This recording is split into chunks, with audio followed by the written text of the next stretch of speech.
Well, happy first day, first full day anyway, of the sun in Sagittarius. And for all our Sagittarian friends out there, happy birthday. My mother was a Sag.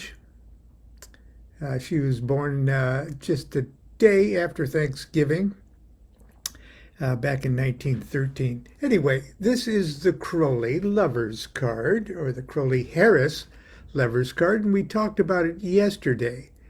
Why did we talk about the Gemini card yesterday? Because the Gemini is 180 degrees opposite of Sagittarius in the zodiac, and therefore they are united, they're joined, they're polaric extremes of the same pole. And so Sagittarius is Gemini, but after a different manner. And Gemini is Sagittarius after a different manner. And so we discussed, and I read a great deal from Crowley's Book of Thoth yesterday about the Lovers card in preparation for us to talk today about the Sagittarius card, which Crowley calls the art card. And that is this one. Very alchemical. They're both very alchemical. This is the solvay of the famous alchemical axiom solve et coagula. This is solve, the dissolution, and this is coagula, or the coming together, the clotting. Dissolution and then coming together is something new. This is what we're going to talk about today. Before we read the Crowley thing, I want to share with you a little something that I said in a whimsical way in a series of poems on the tarot trumps and aces. And these little poems were illustrated by Miss Brianna Siri, who I hope is listening today, because this is her charming artwork. If you haven't seen her bookmarks and her artwork, it's just so charming. She did a one for the classic sort of weight BOTA traditional images that I prevailed upon her to present for series for this book of Ordinary Oracles. But besides admiring her artwork there, I want to read what I wrote, and look at this in terms of alchemy. Okay, and just before we started talking about alchemy, we were talking about sex magic, okay? And the Gnostic Mass and things like that. But here's the poem. Upon the woman, man looks with lust, but the angel is her true lover. The man imagines what he must, but it's a God who makes love to her. A marriage is the catalyst. The lover's decree is clear. By a union you will be transformed to greet the coming year. Okay, this is sort of like a year-end oracle. And now let's look at her treatment of the Temperance card.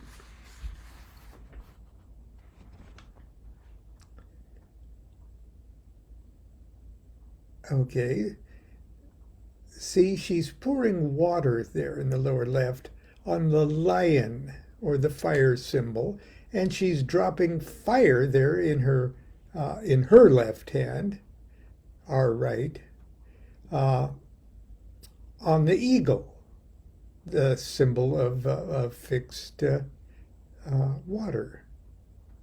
And above her is a rainbow. Okay?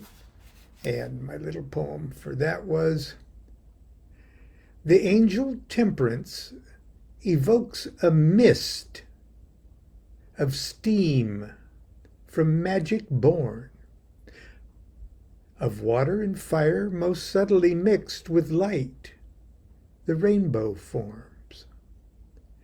Union of opposites is the catalyst. Temperance's decree is clear. By alchemy you will be transformed to greet the coming year.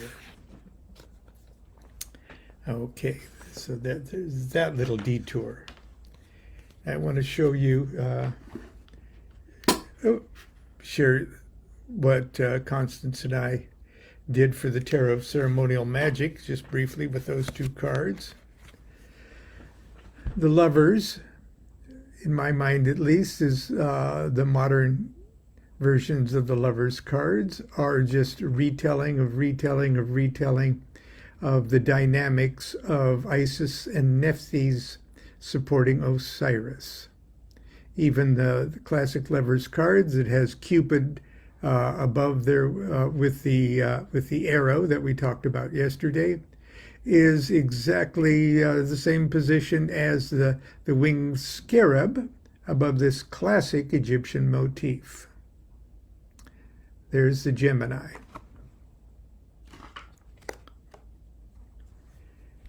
And we just decided to go completely alchemical with this. There's the sun and moon conjoined. There's the lion and the eagle conjoined. There's the egg and the serpent conjoined. And there's the rainbow in the background. And like Crowley, we call the Temperance card art. Okay. Here's what Crowley says about the art card. I'm reading from the Book of Thoth.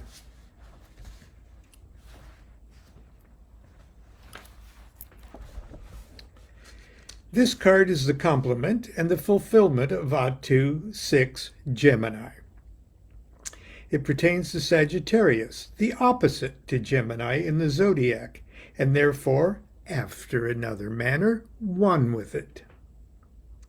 Sagittarius means the archer, and the card is, in its simplest and most primitive form, a picture of Diana the huntress. Now, I don't know.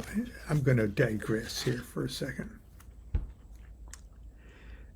Now, in this art card, we see the classic elements: her pouring fire on a water symbol and water on a fire symbol. And look at the different colors, though.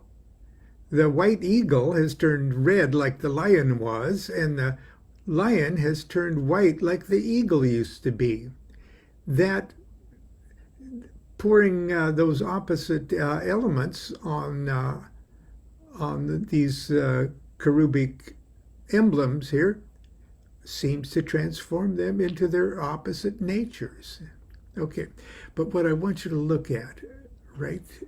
Oh, and the egg, of course, is right there behind her. Okay, so what's going on outside of that egg is really a sort of a picture of what's happening inside that egg at this stage of the alchemical process. But if you'll look at those circles, see, her dress is opened up. That's a plunging neckline, okay? And so we are seeing, believe it or not, and you don't have to believe it, you're seeing lots of breasts. We're actually seeing at least 5 breasts, along with nipples even, okay? Now, that's not just a dirty mind. Diana of Ephesus, the great god form, of the worship, the center of worship for Artemis, Diana, was at Ephesus. And the most famous statue of Diana of Ephesus, oddly enough, isn't the woman with an arrow chasing a stag with dogs and everything, although that's a great Diana image and very famous. Diana of Ephesus has lines and lines, columns of breasts. Okay. Now, you don't have to believe that. Maybe that's just my Diana of Ephesus clean mind. But anyway, but I digress. Okay, Diana is primarily one of the lunar goddesses, though the Romans rather degraded her from the Greek virgin Artemis, who is also the great mother of fertility. Diana of the Ephesians, many-breasted. Crowley just flat out says, Diana of the Ephesians, many-breasted. A form of Isis. See the high priestess and the empress. The connection between the moon and the huntress is shown by the shape of the bow and the occult significance of Sagittarius. Is the arrow piercing the rainbow. And on a tree of life, the path of Sagittarius is like an arrow pointing up, going from 6 to, from 9 to 6. Okay. Is shown by the shape of the bow, the occult significance of Sagittarius is arrow piercing the rainbow. The last 3 paths of the tree of life make the word kesheth, a rainbow. That's the letters of the paths on the tree of life, way down there. For his path leads from the moon of Yesod to the sun of Tifereth. This explanation is highly technical, but this is necessary because the card represents an important scientific formula, which cannot be expressed in language suited to common comprehension.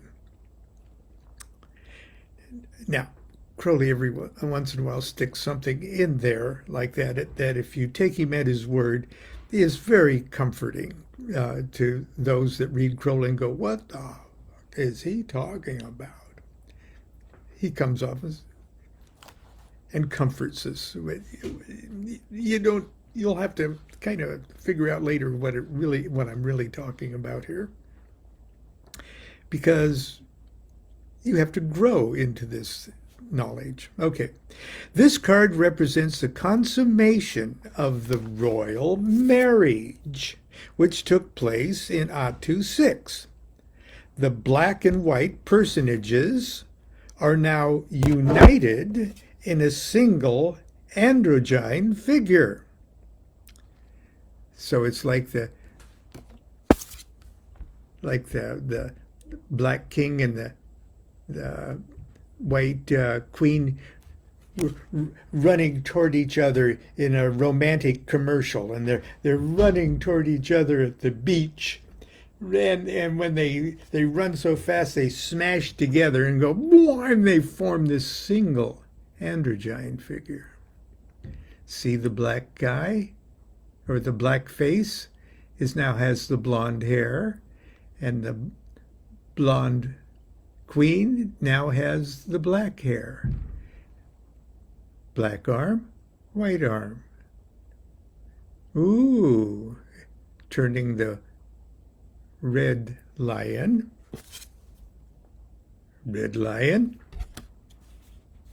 into a white lion, and turning the white eagle into the red eagle.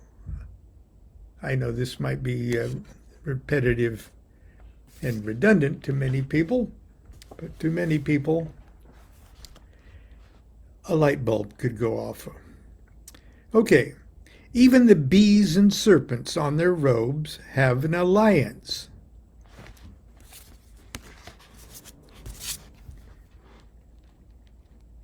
Bees and serpents. The red lion has become white and increased in size and importance, while the white eagle, similarly expanded, has become red. He has exchanged his red blood for her white gluten. It is impossible to explain these terms to anybody but advanced students in alchemy. So don't feel that he's talking down to you here. He's just encouraging you to do your homework. The equilibrium and countercharge are carried out completely in the figure itself. As Lon says, the white woman has now a black head, the black king a white one. She wears a golden crown with a silver band. He is silver crown with a golden fillet.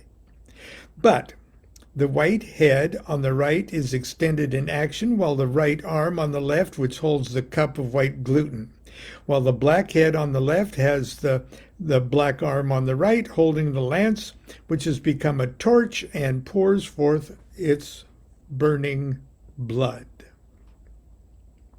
The fire burns up the water extinguishes the fire. The robe of the figure is green, which symbolizes vegetable growth. Vegetable growth. I never have said that word correctly, like a lot of other words. This is an alchemical allegory. In the symbolism of the fathers of science, all, quote, actual, unquote, objects are regarded as dead. The difficulty of transmuting metals was that the metals, as they occur in nature, were in the nature of excrements because they did not grow. The first problem of alchemy was to raise mineral to vegetable life. The adepts thought that the proper way to do this was to imitate the process of nature. Distillation, for instance, was not an operation to be performed by heating something in a retort over a flame. It had to take place naturally, even if months were required to consummate the work. Months, that period of civilization, were at the disposal of inquiring minds. A great deal of what people now consider ignorance, being themselves ignorant of what men of old time thought, comes from this misapprehension. At the bottom of this card, for example, is seen fire. Oh, what did I do? Is seen fire and water. It's kind of hard to see the water, but it's like a flooded floor there. See, and then there's fire on top. Fire and water harmoniously mingled. But this is only a crude symbol of the spiritual idea, which is the satisfaction of the desire of the incomplete element of one kind to satisfy its formula by assimilation of its equal and opposite. This state of the great work is therefore considered in the mingling of the contradictory elements in the cauldron. There's the cauldron. And if you look carefully, you see the symbol of a raven sitting on top of a skull, the death's head. That cauldron And there's a cross over the top of it too, gang, see? That cauldron is the death card, or at least the alchemical function of the death card in the tarot, which comes next, or which actually precedes this card, excuse me.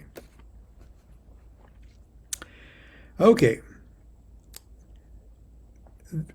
This is here represented as a golden or solar because the sun is the father of all life and in particular presides over distillation. The fertility of the earth is maintained by rain and sun. The rain is formed by the slow and gentle process and is rendered effective by the cooperation of air, which is itself alchemically the result of the marriage of fire and water. So also the formula of continued life is death or putrefaction. Here it is symbolized by the caput mortem on the cauldron, a raven perched upon a skull. In agricultural terms, this is the fallow earth and the process of putrefaction, like compost. Okay. Let's see. So the formula of continued life is death or putrefaction. Okay. There is a particular interpretation of this card which is only understood by initiates of the 9th degree of the OTO, for it contains a practical magical formula of such importance as to make it impossible to communicate it openly. But don't worry, that's just one application of this general formula, okay? Don't get too excited. Oh, I'll never be a 9th degree. No, that's just one particular. There's lots of magical secrets in the world. There's lots of sexual magic secrets in the world. This is one particular one, and it blew Crowley's mind when he put 2 and 2 together. But you'll put 2 and 2 together too. Don't worry. Relax. Rising from the cauldron as the result of the operation performed therein is a stream of light which becomes 2 rainbows, and they form the cape of the androgyne character. Okay, that's kind of hard to see, but see the steam rising up and forming, if you look hard enough, you see a rainbow cape forming her. Okay. This is in connection with the general symbolism previously explained, the spiritualization of the result of the great work. The rainbow is moreover symbolical of another stage in the alchemical process. At a certain period, as a result of putrefaction, there is observed a phenomenon of many colored lights, the coat of many colors in the story of Joseph. It's said to have been worn by Joseph and Jesus in ancient legends, refers to this. Also see the Fool card, the Motley, the Green Man, the Dreamer Redeemer. To sum up, the whole of this card represents the hidden content of the egg, described in Atu 6. It is the same formula, but in a more advanced stage. Atu 6 is the Gemini card, the Lovers. The original duality has become completely compensated. That formula has been completely consummated. But after birth, and the birth is the hatching of that egg with a gentle heat that incubates it, but after birth comes growth, and after growth, puberty, and after puberty, purification. In this card, therefore, is a foreshadowed of the final stage of the great work. Behind the figure, its edges tinged with the rainbow,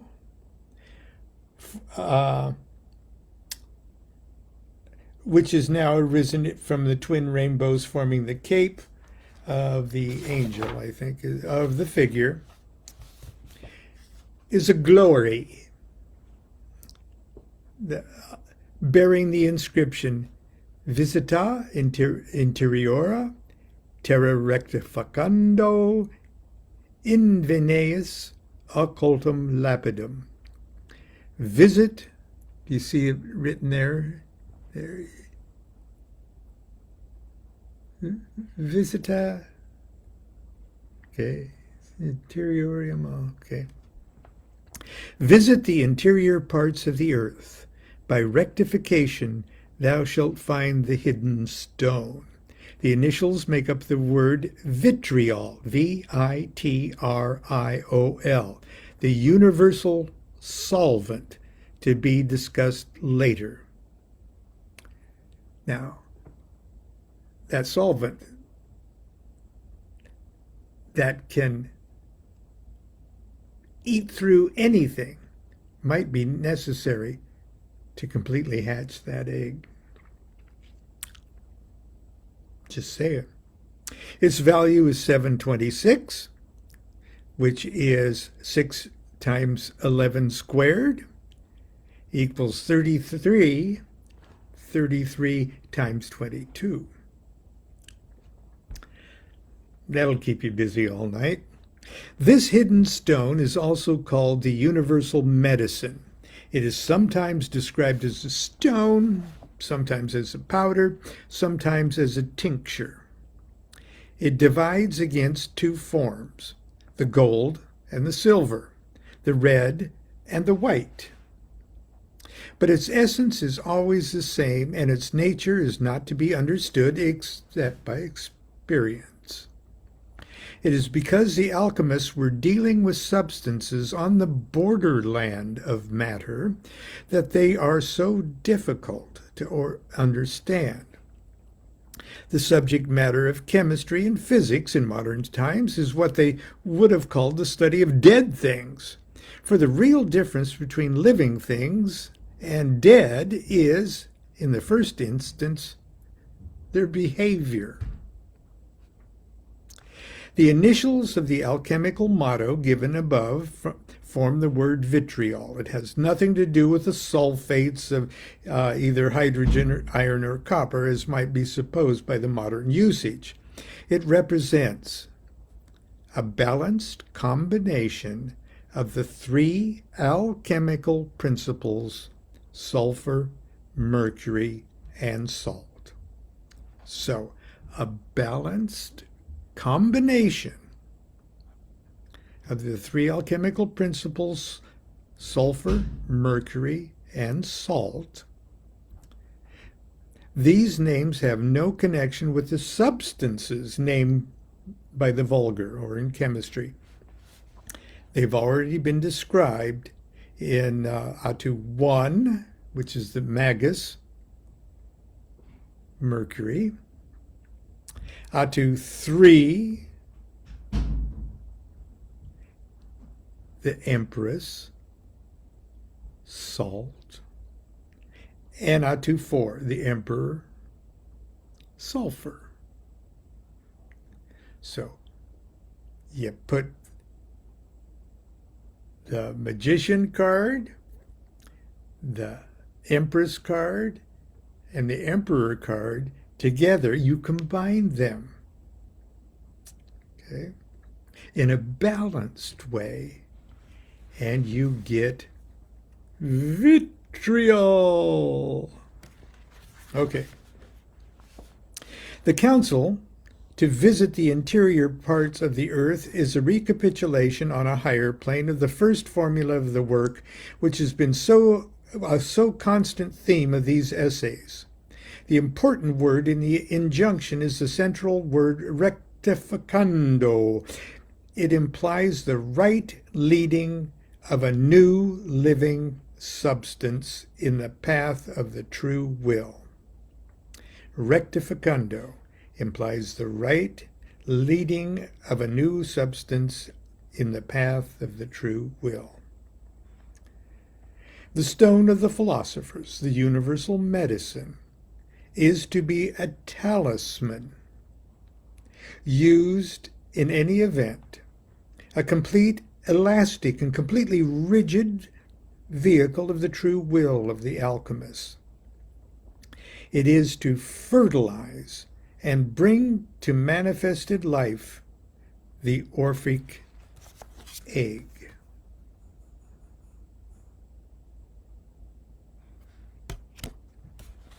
The arrow, both in this card and in A2-6, are the, okay, there's the arrow in A2-6. There's the Cupid's arrow. And the arrow here, let's see, where is the arrow here? There is one.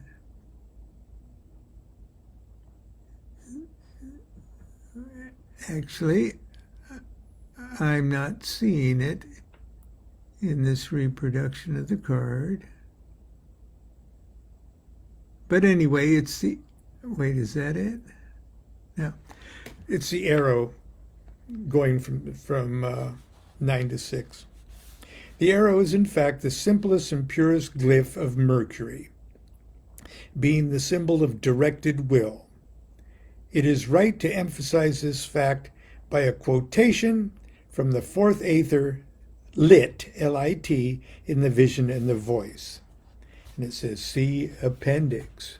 Now, I'm sure that's probably going to be a very lengthy thing, so let me just take a look at it here, just to Appendix A, just to make sure that we can't just quote that for you today, or have you look it up.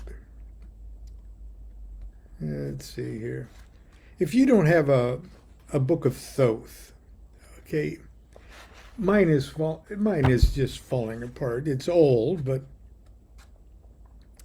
it is a textbook par excellence, and you'll refer to it on 1,000 other matters besides tarot or Kabbalah.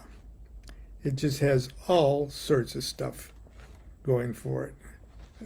Okay, I don't see it here. But anyway, that's our little discussion of Sagittarius. In my birth chart, I have Jupiter in Sagittarius, which, you know, I think Jupiter rules Sagittarius. And Sagittarius is very happy, or Jupiter's very happy in Sagittarius. And when my brother, during his early years as a fledgling astrologer, when he did my chart and said that he wished that my chart was more encouraging, I said, "Isn't there? I mean, I've got all my planets, or it's weird. I guess I've got a pretty good chart, but it's not that good. I've got a lot of issues and a lot of challenges in my chart." And I said, "Isn't there any kind of hopeful thing that I've got just looking at it?" And he says, "Well, you got Jupiter in Sag. That'll pull you out of a lot of a lot of jams." And you know, it has, because I'm a very lucky man. Well, anyway, that's it for today. It's Halloween. It's Thanksgiving Eve. And I know many of you are traveling. Please be cautious and watch out for idiots on the road. And don't be one. And have a wonderful Thanksgiving. I know it's not celebrated by everyone all over the world, but it is in the United States, and it's kind of an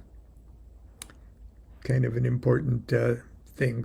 But anyway, I'll talk about Thanksgiving tomorrow when probably everybody will be eating.